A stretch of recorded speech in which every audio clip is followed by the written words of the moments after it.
Hello, everyone. Charles Watts here. Welcome back to Inside Arsenal. It is Tuesday. I hope the day is going well wherever you're watching or listening to this around the world. As always, thank you very much for joining me. I really do appreciate it. It is the end of the summer transfer window. The window has slammed shut, as Sky Sports love to say, shutting at 7 p.m.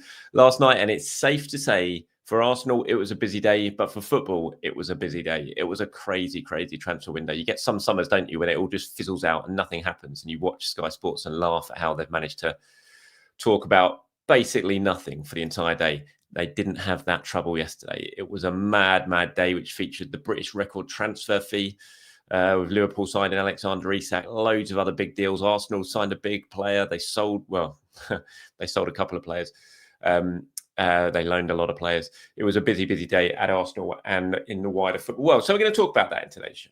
We will, of course. I'll round up all of that. Myself and James Benge are going to be sitting down later on today for Inside Arsenal Extra Time, and we're going to do a proper assessment of Arsenal's transfer window, talk about the business that's been done, really look at what Andrea Berta has done in that show. So today on this show is going to be more about what happened yesterday and giving my thoughts on that, but my view and the wider perspective of the transfer window and the business that has been done, that hasn't been done. We're going to talk about that with James in Inside Arsenal Extra Time, and that's going to go out tomorrow morning in place of the regular show, because tomorrow is the final day of the school holidays. Thank the Lord. And to mark that, I'm taking my kids to Chessington, and I'm going to be leaving early in the morning, so I'm not going to be able to do my usual show. So tomorrow's show will be replaced by Inside Arsenal Extra Time, and it will be a special with me and James looking at the transfer window. Look, by the way, look. I did do a live stream yesterday for the final sort of hour and a half of the transfer window, but if you didn't catch that, you wouldn't have seen the debut of the new mic. Very happy with it. I hope it sounds good. I hope it sounds better. Apparently it does than the last one, which is good. Slowly but surely, the new room is starting to take shape. Still very plain and boring. It won't be that way forever. Trust me. Hopefully not for too much longer anyway. But yeah, quite happy with it. Right. Let's not talk about microphones, shall we? Let's talk about transfers. And it was a busy day for Arsenal. It was a day we were expecting to be busy. We were waiting for the Piero Hincapie announcement. We had to wait until after the deadline to get that announcement. It came at 7:50 p.m. yesterday, a bit later than I was expecting. And that obviously led to the Hincapie announcement as well, which followed very, very quickly after that. So this is the final piece of the puzzle, as Arsenal called it when they announced the signing yesterday. Arsenal's 8th signing of an unbelievable window when it comes to incomings. Huge amount of money spent, over £250 million to bring in 8 new additions to significantly strengthen the squad. And Hincapie is the final one of those additions. Defender, of course, who can play left-sided centre-back, can play left-back. Mikel's talked about the versatility that he can bring in the comments we'll look at in a minute in terms of what he's going to bring to the squad. He's Arsenal's new number 5, and he just adds huge amounts of strength to an already, embarrassment of riches for the defence that Arsenal currently have. I haven't seen loads of him. I can't wait to watch him. From speaking to people who've seen a lot of him, they really, really rate him, think he's going to be a really good signing, physically very imposing, loves the challenge, quality on the ball, can get forward for left back if he plays in that position as well, and is just going to add an awful lot of strength and depth to, as I said, an area of the pitch where Arsenal are absolutely laden with quality and strength.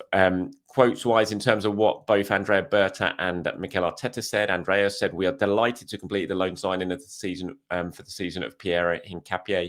At only 23, Piero has significant experience both in the Bundesliga and at international level. He's an intelligent defender with real strength and versatility. His performances in recent years for both club and country have been of a consistent high quality, and we are confident Piero will continue to grow this season and be an important player for us." Now, of course, he there says it's a season-long loan, and technically it is.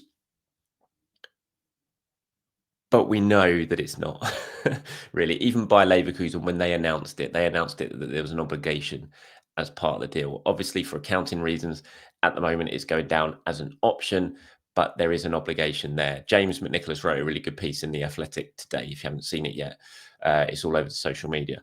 I'll retweet it as well on my page. And he wrote a really good piece. Some of the detail on the Hincapie stuff was interesting in terms of the loan. And he was saying that the only way that it can't be, but it's not just Arsenal who have the option to trigger it. So even if Arsenal didn't want to trigger it, Leverkusen have got their own options, so they can trigger it and make it permanent as well. So, you know, it is definitely going to happen in the summer. It's just for purely accounting reasons that it hasn't gone through right now. It's going to be 53 million euros all in. Arsenal paying a loan fee for him. It will be 45 million euros at the end of the season to make that move permanent. Mikel said, "We're so pleased to welcome Piero to the club. He has a physical presence with his versatility and tactical flexibility, giving us a strong added defensive options. He's a big character with a very good combination of both youth and maturity. He'll make our squad stronger and more competitive as we continue into the new season." So yeah, looking forward to seeing how he gets on. Looks like an absolute beast, real physical specimen. Like Mikel and Andrea said, as you know, the versatility there is key for them. We always know Mikel loves that in a signing.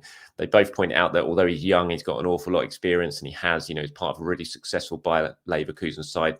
Bayer Leverkusen, who sacked Erik ten Hag after 2 games yesterday, and obviously played under Xavi Alonso. Similar sort of manager, coach, similar ethos to Mikel Arteta. So I think he'll do really, really well. And it's going to be very, very interesting to see where he plays, how much he plays. Doesn't speak much, if any, English. So you would imagine his sort of acclimatization. What on earth am I saying? I can't even get the word out.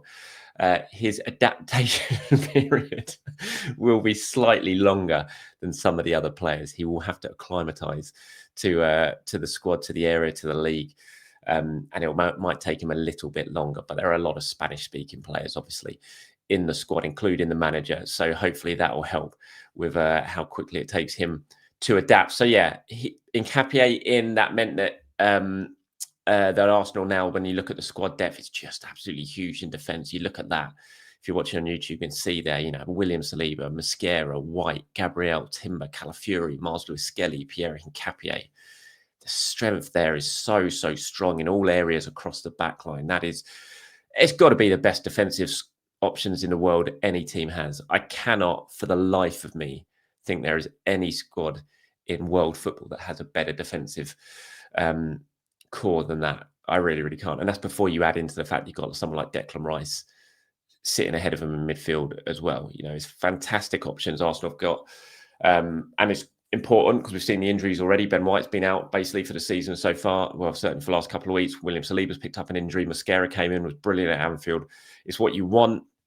It's what Arsenal's window has all been about, really. It's not just been about improving the starting lineup. There's a couple of signings in there that you think will definitely do that, but it's also just been about raising the level of the squad to such an extent that it's very, very hard to pick what your best 11 is going to be. And hopefully it gives Mikel Arteta the chance to really rotate with absolute trust in whoever he's going to bring in.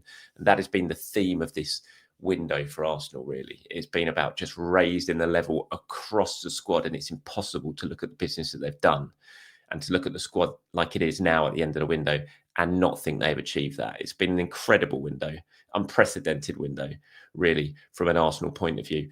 They can't really do much more in the market than they've done right now. And let's see how the season pans out. It was a busy day for outgoings, of course. If you're watching on YouTube, you can see there's Zinchenko, Lokonga, Kivior, Nelson, Vieira. They all went out. Zinchenko so late. That was an absolute bolt from the blue. Zinchenko, no one was expecting that. There'd been no whispers of it.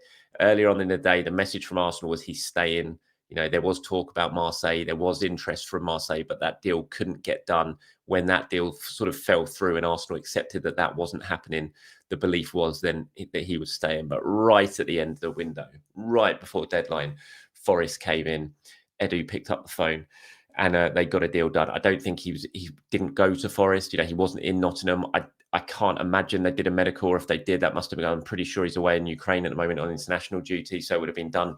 Something would have been done. Doctor's files sent over. I don't know, but it was literally right at the end of the window. They managed to rush through a deal sheet, which gave him a little bit of extra time to complete it. But he has gone, and that'll be it for Zinchenko at Arsenal now. Obviously, it was the final year of his contract. It is just a straight loan because, you know, there's no option to turn it permanent because he's not going to be an Arsenal player come the summer. So what it basically does, there is a loan fee, I think, included in this. I doubt it's a big one, but there is a loan fee, and it gets his wages off the book, which saves Arsenal, I think, give or take about £8-10 million throughout the season, which is better than nothing for a player who, let's face it, wasn't really going to play and needed to go out and play. Still a good player. I think it could be a good signing for Nottingham Forest.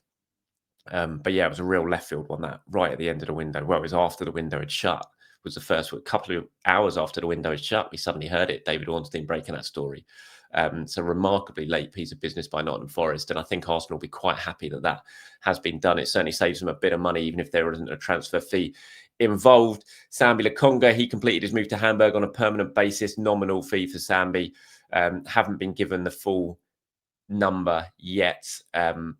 There is a number that I've heard, but I haven't had it confirmed yet, and no one in Arsenal is saying at the moment. So, but it's a nominal fee. It's not going to be a big fee for Sambi. It was a case of just getting him out the door. Kivior's obviously gone. Same sort of deal as Hincapie, loan, but will be turned permanent. All in about sort of 24 million for Kivior. Is that the best deal in the world? No. Could they have done better? I think they could. I think people at Arsenal will know that they could do better. They were a little bit hamstrung by Kivior's absolute determination to move to Europe and not stay in England. Had he decided to stay in the Premier League, I think there would have been enough interest there to get a better deal done for Arsenal, but he was determined to move on the continent. And Arsenal got that deal done with Porto. So he's gone on loan, but it will be a permanent move. Fabio Vieira has signed with an option, join in Lokonga at Hamburg. It's an option that I look at immediately, and maybe I'm just being pessimistic, but I just think there's no way that's going to be picked up. We'll see on that. Reece Nelson has also gone to Brentford. Started the day thinking he'll probably end up at Fulham, but he's gone to Brentford down the road, and hopefully that's a good move for him. Hopefully it is.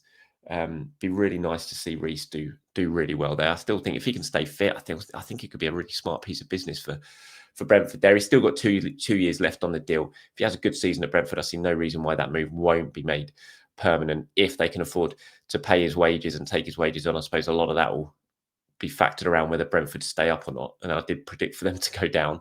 So for Reece's sake, hopefully that isn't the case and he can get his move. And that completed a really, really busy final day for Arsenal in the transfer window. As I said, I'm going to sit down with James later on today and we'll really give a proper assessment on the window as a whole. You know, did Arsenal make the money that they wanted to make out of this window? Absolutely not. Our Arsenal still got the same problem selling wise that we've seen before? Absolutely they have. We're going to talk about that and a lot more in the Inside Arsenal Extra Time, which, as I said, will be going out tomorrow morning. Right, before we move on, obviously got to talk about what else happened. It was a mad, crazy final day at a window yesterday. The final type of final day I don't think I've ever really seen before in terms of the sheer number of massive deals that were going through. None bigger, of course, and Oleksandr Isak completing his move to Liverpool from Newcastle, 125 million or 135 million, depending on who you believe. Both clubs pushing a little bit of a different number there on the fee. It's a deal that's dragged on throughout the summer. We all expected it was going to finally happen, and it is. Isak is Liverpool's number 9. Scary forward line that they've got. Scary investment that they've produced this summer. And, you know, understandably are overwhelming title favourites now. They were before this deal has happened. And obviously they're going to be, after signing, in my view, the best striker in the league. But yeah, it was just a crazy day. You got the Isak deal, the Vissa deal, Aston Villa signing Harvey Elliott, Jadon Sancho. So many deals collapsing late. You know, Liverpool, although they signed Isak, they didn't sign Gahey. That deal collapsed right at the end because Palace couldn't get the replacement in that they wanted. And I think that is a big thing potentially for the season, for the title race. You know, had Liverpool got Isak and Gahey, and I'm sure they'll probably end up getting him January, but had they got him now this summer, you know, that would have been a real serious addition for them. I think that's a big loss for them. I do. I mean, a lot revolves around if Virgil van Dijk can stay fit or not. But if Virgil van Dijk picks up an injury and they haven't got Gahey on board, I know they've spent money on the guy that's brought in from Italy. I can't remember his name, but he's very, very young, the centre back. They've kept Joe Gomez as well, who could be a handy player for them. But I do think that's quite a significant move not happening, that Gahey one. But there was just so many deals going through. It was a crazy final day. £3 billion spent by clubs in the Premier League this summer. 3 billion. Unbelievable. Right, before we move on to some of your questions and, well, your comments about the transfer window, I should say, just quickly on William Saliba, if you haven't seen it yet, I did talk about this on my live stream yesterday, but he has pulled out of the French national team squad for this upcoming international break because of that ankle injury that he picked up against Liverpool at the weekend. The France Football Federation released a statement that said William Saliba, who started for Arsenal against Liverpool on Sunday, was forced off in the 5th minute. He will not be able to honour his call-up for the first training camp of the season. He has a sprained left ankle. After discussion with the national team doctor, Didier Deschamps confirmed William Saliba unavailability. So no Saliba. He will stay in England, stay at Arsenal due to this ankle injury picked up against France. We haven't heard the full extent of it yet. I think he'd have been having scans yesterday. And obviously, Arsenal will be getting those results back. They'll probably know now how bad it is. Fingers crossed it's nothing too serious, something that just keeps him out of this French national team link-up, and he can come back and he'll be available after the international break. The last thing Arsenal need is another injury, given what's going on with Kai Havertz, Bukayo Saka, and Martin Odegaard's only just come back, Ben White as well, Christian Norgard. It's just been an injury already that has been dominated by injuries, and we don't want another one, especially someone as important as William Saliba. Right, let's get on to some of what you guys have been saying in terms of the transfer window. Mark asks, why do you think there's so much transfer, or was so much transfer activity on deadline day? Can't understand why clubs want to do all their wheeling and dealing on deadline day and wouldn't want the core of their business done for the start of the season. I mean, ideally they do. Obviously they do. I think every club sets out with that ambition, but sometimes it can just be hard. There's so many people involved in getting deals done. Liverpool obviously would have signed Isak ages ago if they could have done, but Newcastle were digging in their heels, and that meant that they couldn't sign. Until they agreed to let him go or agreed to get Visser out of Brentford, then it wasn't going to happen. So that pushed the Visser deal back till right at the end, and so everything's got that snowball effect, I think, and that's why we saw so many deals left so late yesterday. I mean, Emi Martinez was waiting around trying to get his move to Manchester United. That didn't happen. They ended up signing another goalkeeper. Villa right at the end doing loads and loads of business. Arsenal doing loads of business as well on the final day. That was just happening more than often this summer. But I do think so many of them. And you look at Arsenal, the Hincapie deal was linked to Kivior. Had either of those deals not happened, then neither of them would have gone through. And there were so many deals like that. So look, ideally you get a business done so you can be done for the start of the season. But things don't always go as planned. Gunnar Greg says, what kind of season does Martinelli need to have to not be the leading contender for a transfer next year? And does the salary increase given a Trossard basically make him untransferable while he's here? Love the work we've done this summer. Really impressive depth, and can't wait until we're clicking and firing on all cylinders. What kind of season does Martinelli not need to have to be a leading contender? Oh, that's a really hard one. Look, if he has a great season, which, we are only 3 games in, he could completely turn around the form that he's shown of late. If he has a great season, then I don't think he would be a leading contender, because if he has a great season, why would you really want to sell? I suppose a lot depends on his contract and the talks that are going on at the moment. But I don't know. Arsenal are going to have to make some significant sales. They just are. I cannot see a way, looking at the investment they've made this summer, the money that they've spent, the very limited amount that they've brought in, I cannot see a way why how they avoid having to make some significant sales next summer. And you look at the squad that is going to be left after these players that have gone, and there's not any real players that sort of jump out as immediate, we can let them go and it won't be, and they're not a big player. I think everyone's a big player in this squad now. So I think at least one really big name will probably have to go next summer. I would say right now the favourite for that would be Gabriel Martinelli, because we know that Arsenal have been looking at left-wing options. They've signed a couple already this summer. We'll wait and see if they become out-and-out left-wing options in terms of either Eze or Madueke. So I'm not sure. I think he is just always going to be leading contender what happens this season. So I think when it comes to what kind of season does he have to not be, it's quite hard to say, because even if he has a good one, I still think he'll probably be a leading contender. And if he has a bad one, then he'll definitely be a leading contender. But you don't really want him to have a bad one. If you're going to sell Martinelli in the summer, which Arsenal probably, you'd think that's quite a good chance that might happen, or they'll consider it, then they'll want him to have a good season, because if not, then his value is going to plummeted, and you want his value to be high when you're looking at selling players. If you want to sort of improve the squad. Right, these is quite a bit of reaction now to the window as a whole here.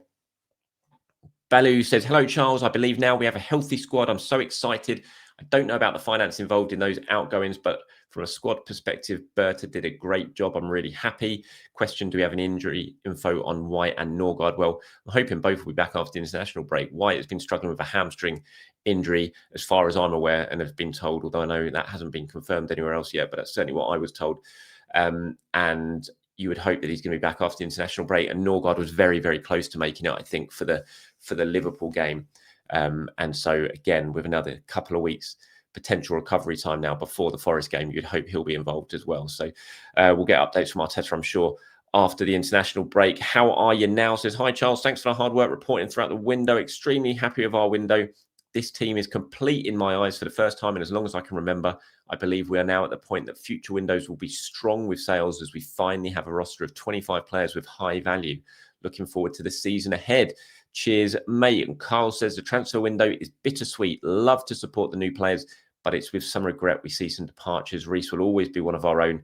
There is so often someone who gave us some lovely moments that's leaving. Well, Reece certainly gave us a lovely moment that is leaving, but I do think it's time for him to go. But it is only a loan, so he might well be back next summer. Omar says, I'm backing Arsenal to win the league. We'll see how things pan out when there are 3 games per week. Can Virgil stay fit for a season or half for Liverpool? We'll see. It's a marathon.